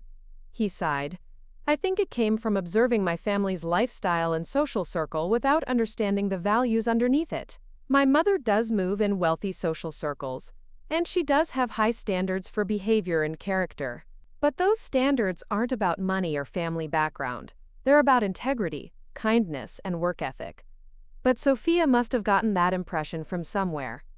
I think she got it from spending time with some of my friends whose families are old money, generational wealth types who can be very snobby about background and social status. She probably assumed all wealthy families operate that way. And your family doesn't. My family believes that character is more important than pedigree. We've been fortunate financially, but we remember where we came from, and we respect people who work hard to improve their circumstances. I hope I live up to their expectations. Elena, you've already exceeded them. When I told my parents about your business, about how you put Sophia through college, about the sacrifices you made, they were incredibly impressed. My mother said she couldn't wait to meet the woman who raised such a remarkable daughter. After we hung up, I felt both relieved and nervous. Relieved because it sounded like Harrison's family might actually welcome me, but nervous because that meant there was pressure to live up to their positive expectations. The flight to Boston was much less stressful than my previous trip. This time, I was traveling first class, a gift from Harrison who had insisted on upgrading my ticket. This time, I had proper luggage and appropriate clothes for every event. This time, I was going as an honored guest rather than an unwelcome surprise. Sophia met me at the airport, and the difference in her demeanor was striking. She was genuinely excited to see me, hugging me tightly and chattering about all the plans they had made for the weekend. "Wait until you see the venue," she said as we drove toward Newport. "It's Harrison's family estate, but it's not pretentious or intimidating. It's actually really warm and welcoming." "Are you nervous about the weekend?" I asked her. Surprisingly, no. I mean, I'm nervous about the normal bride things, whether everything will go smoothly, whether I'll remember my vows, but I'm not nervous about you being there anymore. Actually, I'm excited for people to meet you. That's a change from last year." She winced. "I know, I was so stupid about all of that. I spent so much energy being ashamed of things I should have been proud of." "What changed your mind?" "Meeting with you and Harrison together was part of it. But also just growing up, I think. Realizing that the people whose opinions matter are the people who know me and love me, not random acquaintances who might judge me for superficial reasons." As we drove through Newport, I was struck by the beauty of the area. The coastal scenery was breathtaking, and the historic mansions we passed were impressive without being ostentatious. When we pulled up to Harrison's family estate, I was surprised by how welcoming it looked. Yes, it was large and elegant, but it felt like a home rather than a museum. Harrison's parents, James and Margaret Whitfield, were waiting to greet us when we arrived. Margaret was a woman in her late 50s with kind eyes and a warm smile. James was tall and distinguished, but his handshake was firm and his welcome seemed genuine. "Elena, we're so thrilled to finally meet you," Margaret said, embracing me like we were old friends. "Harrison has told us so much about you, and we've been looking forward to this meeting for months." "Thank you for welcoming me into your home," I replied. "It's beautiful here." "We're so proud of what Sophia has accomplished," James added, "and we know that her success is a reflection of the values and work ethic you instilled in her." As they showed me to my room and gave me a tour of the house, I was struck by how normal and down-to-earth they seemed. Yes, they were wealthy, but they didn't flaunt it or make me feel uncomfortable about the differences in our backgrounds. That evening was the welcome dinner for out-of-town guests. I had been dreading this event more than any other, imagining a room full of people who would look down on me or make me feel out of place. Instead, I found myself seated at a table with Harrison's aunt and uncle, who turned out to be a retired teacher, and a small business owner who were fascinated by my tailoring business and eager to hear about Filipino culture. "I've always wanted to visit the Philippines," Harrison's Aunt Susan said. "The textiles there are supposed to be extraordinary." "They are," I agreed. "In fact, some of the techniques I use in my business are traditional Filipino methods that have been passed down through generations." "How fascinating. Do you incorporate those traditional techniques with modern designs?" As the evening progressed, I found myself in conversations with several other guests who were genuinely interested in my background and my work. A retired executive wanted to know about the challenges of starting a business in the Philippines. A professor's wife was curious about the differences between American and Filipino educational systems. A judge's husband asked thoughtful questions about immigration and cultural adaptation. Nobody made me feel like an outsider or treated me like I didn't belong. Instead, I felt like people were genuinely interested in learning from my experiences and perspectives. But the real revelation came when I overheard a conversation between Margaret and one of her friends. "Sophia's mother seems lovely," the friend said. "What's her background?" "She's remarkable," Margaret replied. "She's a single mother who worked multiple jobs to put Sophia through college. She saved every penny for years to make sure Sophia could attend Harvard.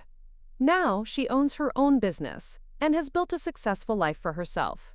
She's exactly the kind of person I admire most. How wonderful! It's so refreshing to meet someone with that kind of determination and character." "Harrison couldn't have chosen a better family to marry into," Margaret continued. "Elena is the kind of woman who makes everyone around her better." I felt tears forming in my eyes as I listened to Margaret's words. This was the woman Sophia had been so afraid would judge me for my background. Instead, she was praising me to her friends and expressing pride in having me as part of her family. Later that evening, as the dinner was winding down, Margaret approached me privately. "Elena, I hope you don't mind me asking, but I'm curious about something Harrison told us." "What's that?" "He mentioned that Sophia was initially reluctant to have you at the wedding because she was worried about how our family would react to your background." I felt my stomach tighten. Yes, she was concerned about fitting in with your social circle. Margaret looked genuinely puzzled.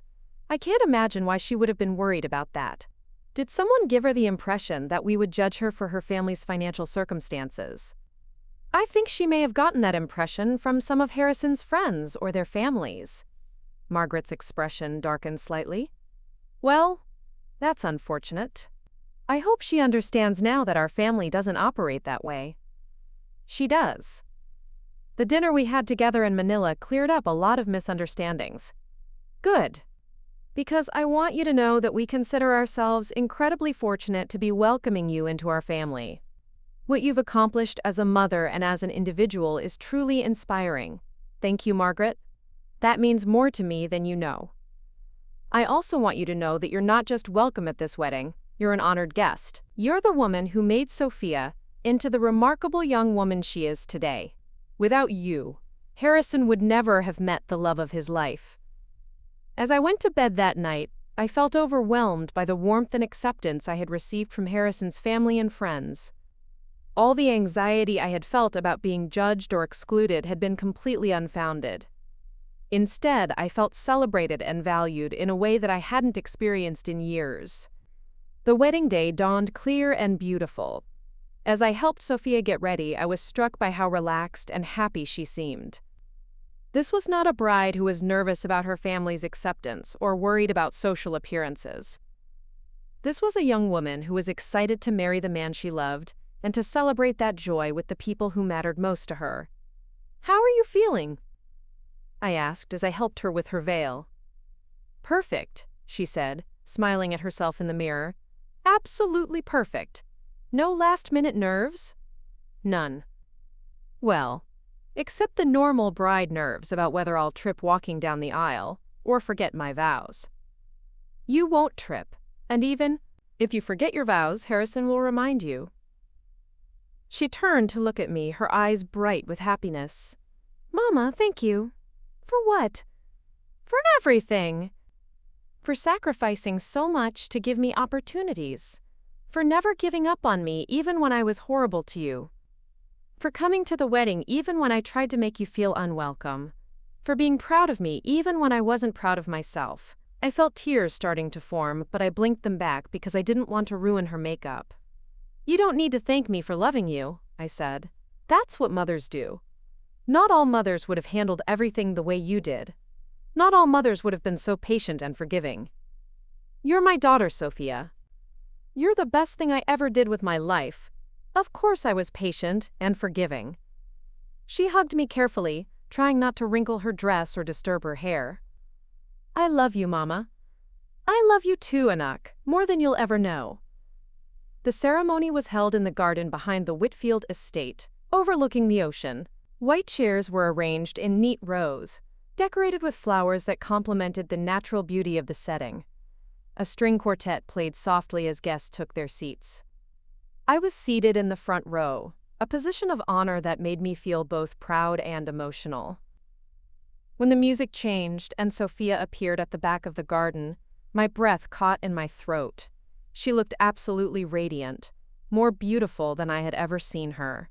As she walked down the aisle, her eyes found mine in the crowd, and she smiled, a real smile, full of love and joy and pride. This was not a bride who was embarrassed by her family's presence. This was a daughter who was happy to have her mother witness the most important moment of her life. The ceremony was beautiful but simple, focused on the love between Sophia and Harrison, rather than elaborate pageantry.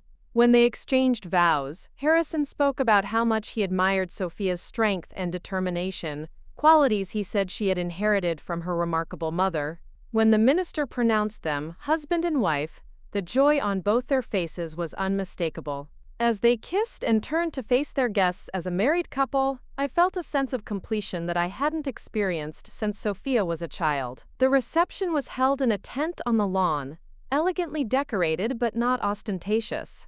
I found myself seated at a table with Harrison's grandparents and several family friends, all of whom were delightful company. But the moment that will stay with me forever came during the toasts.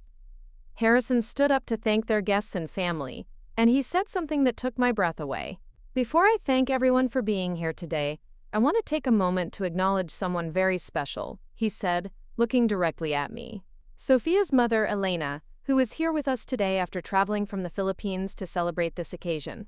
The crowd turned to look at me, and I felt my face flush with attention. Elena embodies everything I admire most in this world, Harrison continued. Determination, sacrifice, unconditional love, and the kind of strength that makes extraordinary things possible.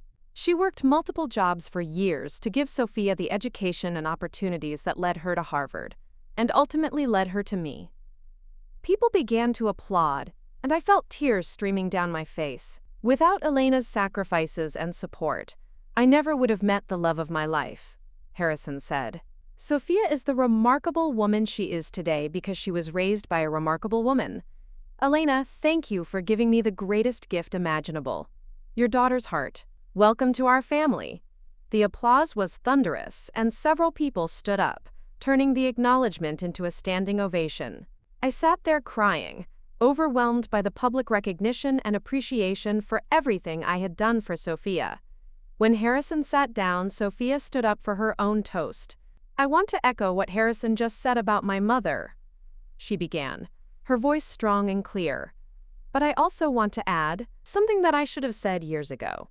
She looked directly at me, her eyes bright with tears. Mama, I'm sorry for ever being ashamed of our story. I'm sorry for trying to hide where I came from and what you sacrificed for me. I'm sorry for making you feel like you weren't good enough, or sophisticated enough, or wealthy enough to be part of my new life.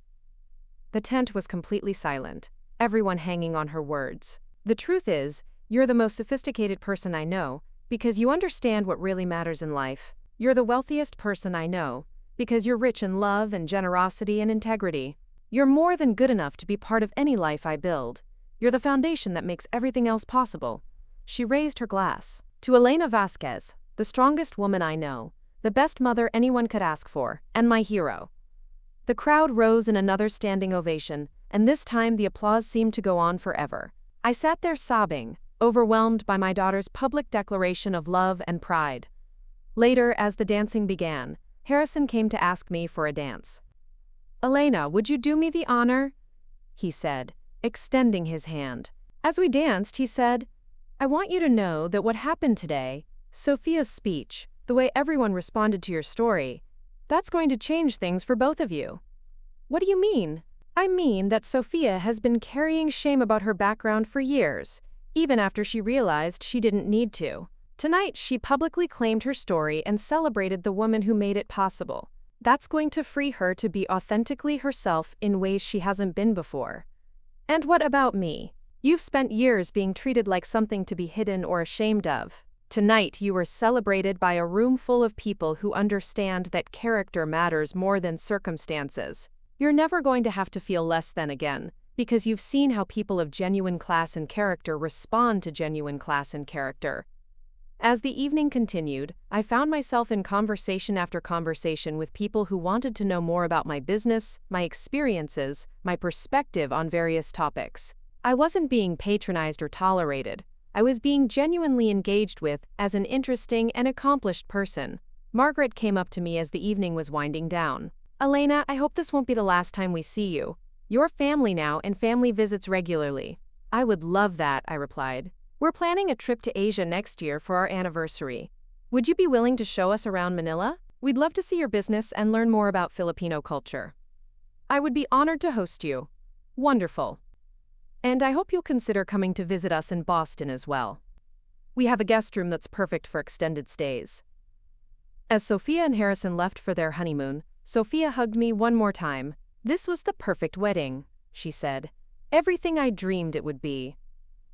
"Even with your poor factory worker mother in attendance?" I teased gently. "Especially with my successful businesswoman mother in attendance?" She corrected. "The mother I'm proud to introduce to anyone. Anywhere, anytime." As I flew back to Manila the next day, I reflected on how much had changed since my disastrous first trip to Boston for Sophia's graduation. Then, I had been an unwelcome embarrassment, someone whose presence had to be hidden and minimized. Now, I was a celebrated member of the family, someone whose story and achievements were sources of pride rather than shame. But the real transformation hadn't been in me. It had been in Sophia. She had learned to value authenticity over appearances, character over status, love over approval. She had discovered that the people worth impressing are the people who are impressed by the right things. When I arrived home, I found my apartment filled with flowers from Harrison's family, along with a note from Margaret thanking me for raising such a wonderful daughter and welcoming me officially into their family. But the most meaningful message came from Sophia, sent from her honeymoon in Italy. "Mama, I just wanted you to know that Harrison and I spent our first morning as a married couple talking about you. About your strength, your sacrifice, your love. About how lucky I am to be your daughter. About how our children will be so fortunate to have you as their grandmother. About how we want to build a marriage that honors the example you set of unconditional love and unwavering support. Thank you for never giving up on me, even when I gave up on myself. Thank you for showing me what real strength looks like. Thank you for proving that love really is the most powerful force in the world. I am proud to be Elena Vasquez's daughter, and I always will be." As I sat in my small apartment in Quezon City, surrounded by wedding photos and memories of the most beautiful weekend of my life, I realized that everything I had worked for, everything I had sacrificed for, had been worth it. Not because Sophia had married into wealth or social status, but because she had learned to value the things that really matter. She had learned that love is more important than money, that character is more valuable than status, that authenticity is more powerful than pretense. Most importantly, she had learned to be proud of where she came from, to honor the woman who had raised her, and to understand that her greatest achievements weren't her Harvard degree or her successful marriage, but her capacity for love, loyalty, and integrity. The little girl I had raised in a small apartment, working multiple jobs to give her opportunities I never had grown into a woman who understood that success isn't measured by what you have, but by who you choose to be and how you treat the people who love you. And that was a success worth every sacrifice I had ever made. 5 years have passed since that transformative wedding weekend in Newport, and my relationship with Sophia has flourished in ways I never imagined possible. What started as a painful journey of misunderstanding and shame has evolved into the strongest, most honest connection we've ever shared. Sophia and Harrison now live in a beautiful townhouse in Boston's Back Bay, and true to Margaret's word, I've become a regular visitor. I spend several weeks each year staying with them, and they've made multiple trips to Manila to visit me and experience Filipino culture firsthand. Harrison has become fluent in basic Tagalog, and he's developed a genuine appreciation for our traditions and values. My business in Manila has continued to grow beyond my wildest expectations. The connections I made at Sophia's wedding led to introductions to other international families living in the Philippines, and my client base now includes diplomats, executives, and expatriates from around the world. I've expanded to employ 6 full-time seamstresses and have opened a second location in Bonifacio Global City. But perhaps the most meaningful development has been watching Sophia embrace her heritage with the same pride she once reserved for her American achievements. She's learned to cook traditional Filipino dishes, and she insists on serving them when she entertains. She's studying Tagalog seriously now, determined to become fluent in the language she had almost forgotten. She's even started a scholarship fund for Filipino students seeking to study in American universities, naming it the Elena Vasquez Educational Foundation. "I want other families to have the opportunities we fought for," she explained when she told me about the foundation. "But I also want them to understand that they should never be ashamed of the journey that got them there." The scholarship has already helped 12 students attend prestigious American universities, and Sophia personally mentors each recipient, sharing her own story of cultural navigation and the importance of maintaining connections to their roots. Harrison has become an unexpected champion of Filipino culture in their social circle. He organizes cultural events, supports Filipino-American business owners, and has even learned to play the guitar so he can perform traditional Filipino songs at family gatherings. His genuine enthusiasm for my culture has helped other members of their social circle develop a deeper appreciation for diversity and international perspectives.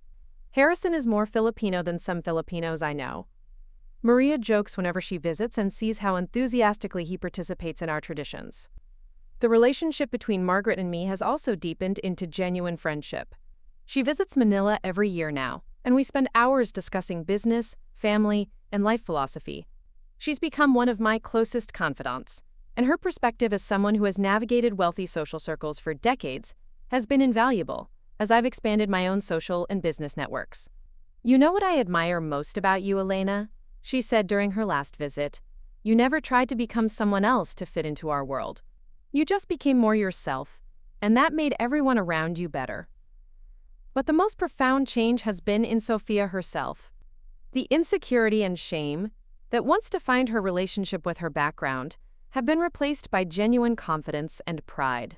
She speaks openly about our financial struggles when she was growing up, about my work in the textile factory, about the sacrifices our family made for her education. Last year, she was invited to speak at Harvard's commencement ceremony, and her speech focused entirely on the power of parental sacrifice and the importance of honoring the people who make our success possible. "I stand before you today not as someone who pulled herself up by her bootstraps," she told the graduating class, "but as someone who was lifted up by the hands of a woman who worked 18-hour days to give me opportunities she never had." My mother, Elena Vasquez, is in the audience today, and she is the real Harvard graduate here, because she understood that education is the greatest gift a parent can give a child, even when that gift requires sacrificing everything else. The standing ovation that followed lasted nearly 5 minutes, and several members of the Harvard faculty approached me afterward to express their admiration for what I had accomplished. But perhaps the most meaningful moment of the speech came when Sophia concluded with a direct message to me. "Mama, when I was younger, I was ashamed of our story because I thought it made me different from my classmates.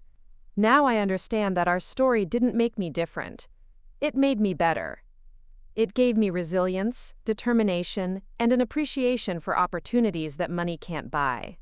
Thank you for showing me that love is the only inheritance that really matters." The young woman who had once been embarrassed to introduce me as her mother now spoke about me to thousands of people with such pride and love that I could barely contain my emotions. 2 years ago, Sophia and Harrison welcomed their first child, a daughter they named Isabella Elena Whitfield. Watching Sophia become a mother has been one of the greatest joys of my life, especially seeing how intentionally she's approaching the role. "I want Isabella to grow up understanding both sides of her heritage," Sophia told me when I visited after Isabella's birth.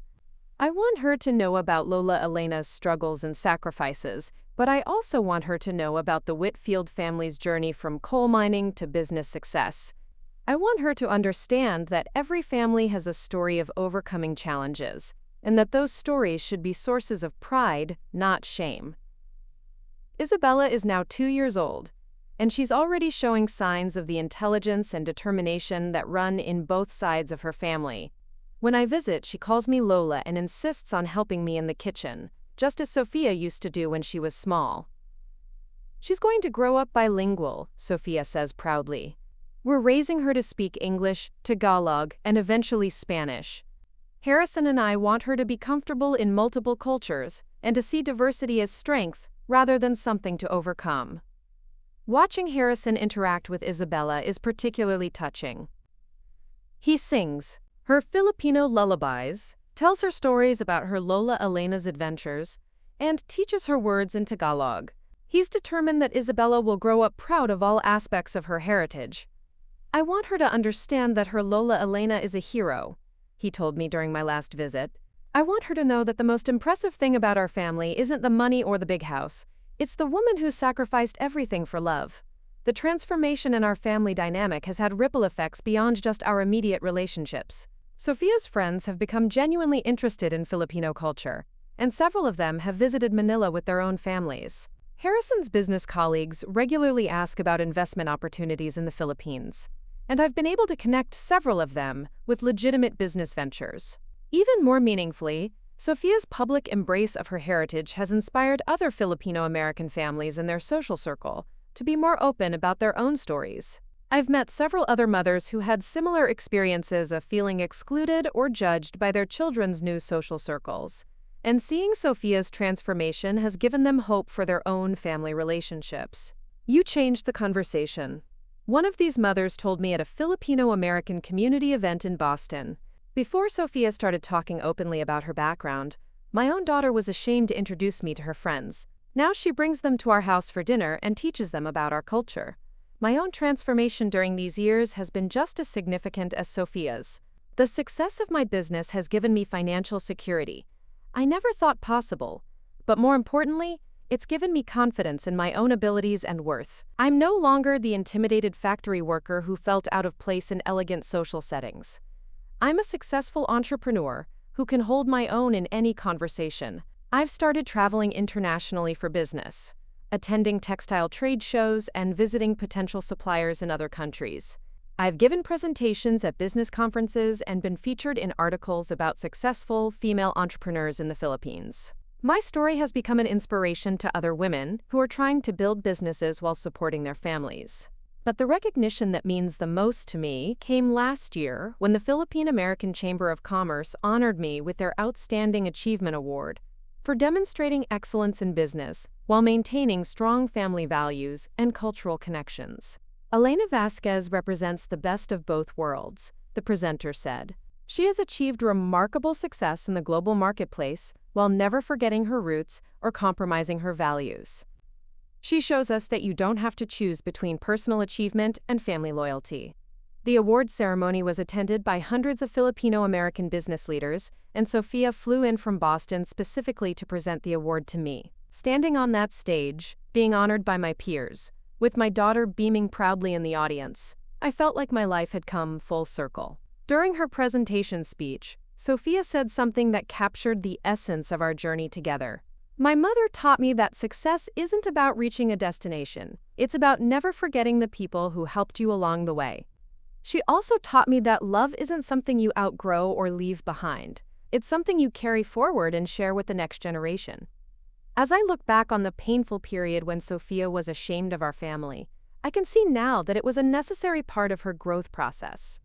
She needed to experience the world beyond our small apartment in Quezon City, to test herself against different standards and expectations, to discover who she was when she wasn't defined by her relationship to me. The shame and rejection I experienced during those years was heartbreaking, but it was also instructive. It taught me that my worth as a person and as a mother wasn't dependent on my daughter's approval or anyone else's recognition. It forced me to develop my own sense of identity and accomplishment beyond my role as Sophia's mother. Most importantly, it showed both of us that authentic relationships can survive temporary misunderstandings and even betrayals, as long as the foundation of love remains strong. Sophia recently told me something that summarized this realization perfectly. I had to go away from you to appreciate what I had, she said. I had to try to become someone else to understand who I really was. I had to experience shame about our story to understand why I should be proud of it. This year, as I approach my 55th birthday, I'm planning to open a third location of my business, this time in Cebu. I'm also considering writing a book about my experiences as an entrepreneur and mother, hoping that my story might inspire other women who are facing similar challenges. Sophia has offered to help me with the writing process, and we've already started working together on outlining the key themes and messages. It's become another way for us to connect and collaborate, transforming our individual experiences into something that might benefit others. I think our story has value because it shows that families can overcome anything if they're willing to be honest with each other, Sophia said during one of our planning sessions. It shows that love is stronger than shame, that pride is stronger than prejudice, and that authenticity is stronger than pretense. Isabella has started asking questions about why Lola Elena lives so far away and when she's coming to visit again. Sophia uses these questions as opportunities to tell Isabella stories about our family history, about the sacrifices that were made for future generations, about the importance of maintaining connections to our heritage. Lola Elena worked very hard so that Mommy could go to school and meet Daddy, Sophia explains to Isabella. Everything good in our life started with Lola Elena's love. Watching Sophia pass on these values to Isabella gives me confidence that our family's story will continue to be a source of strength and pride, rather than shame and secrecy. Last month, I received an unexpected phone call from the dean of Harvard Business School, inviting me to speak to their MBA students about entrepreneurship in emerging markets. The invitation came as a result of Sophia's commencement speech and the subsequent media coverage of our family's story. We're particularly interested in your perspective on building businesses while maintaining cultural identity, the dean explained. Your story resonates with many of our international students who are grappling with similar challenges. Standing in the same lecture hall where Sophia had once attended classes, speaking to students who reminded me of the young woman she had been when she first left for America, I felt a profound sense of completion. Success is not about escaping where you came from, I told the students. Success is about honoring where you came from while building something bigger for the next generation. After my presentation, several students approached me with their own stories of family sacrifice and cultural navigation.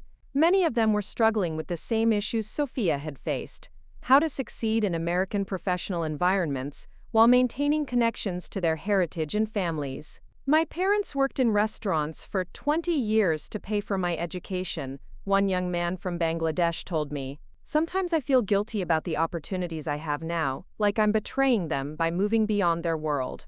You're not betraying them, I assured him. You're fulfilling their dreams, but make sure they know that their sacrifices are the foundation of your success, not something to be hidden or minimized. These conversations reminded me that our family's story is not unique. There are millions of families around the world navigating similar challenges of cultural assimilation, generational change, and the complex emotions that come with upward mobility. What made our story different was not the challenges we faced, but how we ultimately chose to address them. We chose honesty over pretense, pride over shame, love over approval. As I flew back to Manila after my Harvard presentation, I thought about the 7 words I had said to Sophia and Harrison during our first dinner together in Manila, the words that had started our healing process. I'm proud of who we are. Those 7 words had taken me years to say with complete conviction, and they had taken Sophia even longer to truly believe. But they had become the foundation of everything good that followed. Now, as I watch Isabella grow and develop her own personality, I see the next chapter of our family story beginning to unfold. She will face her own challenges, make her own mistakes, find her own path. But she will do so with the knowledge that she comes from a family that values love over status, character over wealth, authenticity over appearance. She will grow up knowing that her Lola Elena was not just a poor woman who worked in a factory, but a successful entrepreneur who built a business from nothing. She will know that her mother was not just someone who married into wealth, but someone who earned her place in the world through intelligence and determination. She will know that her family's story is one of triumph, not tragedy. Most importantly, she will grow up understanding that success is not about reaching a certain level of wealth or status. It's about becoming the kind of person who lifts others up, who honors their commitments, who treats everyone with dignity and respect. As my plane landed in Manila, I looked out at the city where I had raised Sophia, where I had built my business, where I had learned to be proud of who I am.